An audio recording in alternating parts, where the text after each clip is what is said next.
Ram was leaked into the zinc roof. The night my mother sold the last basin of Garri. I still remember the sound. Drip, drip, drip.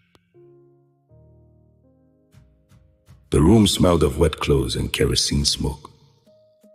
Mama sat on the floor counting dirty naira notes with shaking fingers, while I pretended to sleep on the mattress beside her. 100, 200, 340 naira. That was all. And the next morning, my school fees deadline would expire. Outside, the rain kept beating the earth like war drums. Inside that tiny room in Ajagunle, my mother suddenly stopped counting.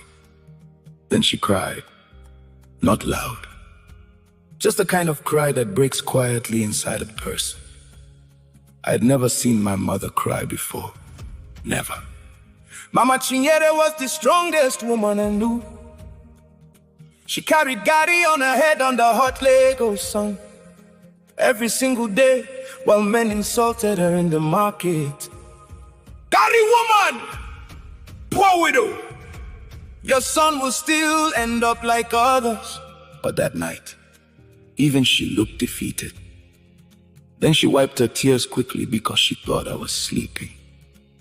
But I was awake, and every word she whispered to herself entered my soul forever. God, make this boy successful. Let my suffering not be in vain. That sentence changed my life. The next morning, Mama woke up before dawn. She tied her wrapper tightly, carried the basin of Garri onto her head and walked into the rain. No umbrella, no slippers, nothing. I followed her secretly. From a distance, I watched her stand in muddy water for hours, begging people to buy Garri. Fine Garri, sweet Garri. Most people ignored her, some priced it and walked away. One woman even laughed at her. You still did suffer like this at your age. Mama smiled painfully. By afternoon, she finally sold everything. Then something happened I will never forget. As she crossed the road, rushing to my school, the speeding keke nearly hit her. The basin fell, the money scattered into dirty floodwater. People stepped on the notes, some disappeared into the gutter.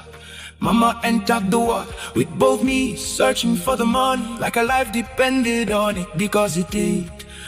I ran to help her. That was when she saw me. For a few seconds we just stared at each other under the rain.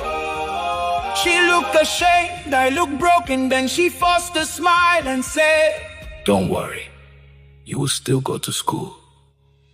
But when we counted the money later, it was incomplete. We were short by 2,000 naira. My chest tightened. I already knew what it meant. Expulsion, no exams, no future.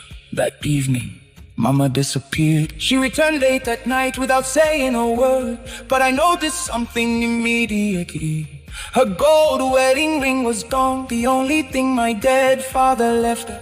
She had sold it just to keep me in school. That night, while she slept, I made a promise beside her mattress. One day, Mama, I will change your life. Years passed, life did not become easier. I hawked pure water after school, worked at a mechanic shop, loaded cement at construction sites.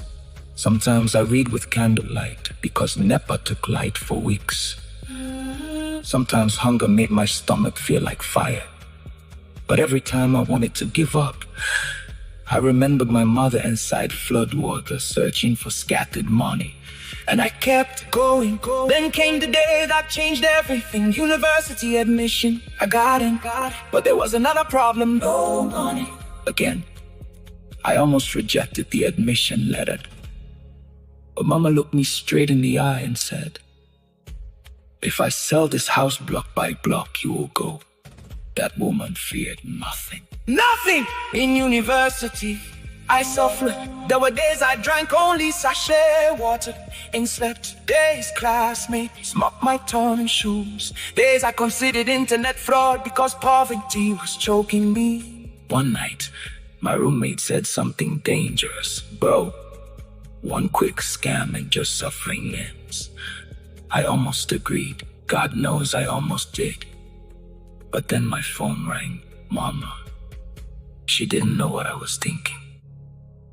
She simply said,